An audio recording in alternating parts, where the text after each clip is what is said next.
नमस्कार मित्रांनो, आजकाल शेती ही बैलाने नाही तर ट्रॅक्टरने केली जाते।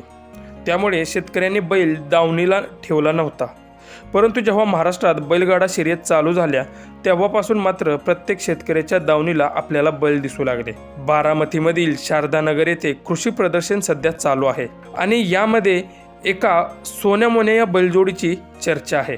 नक्की सोन्या मोन्या या बैलजोडीनं काय केलंय ते पाहण्याआधी आपला वनवा प्रोडक्शन चॅनल सबस्क्राईब करून घ्या।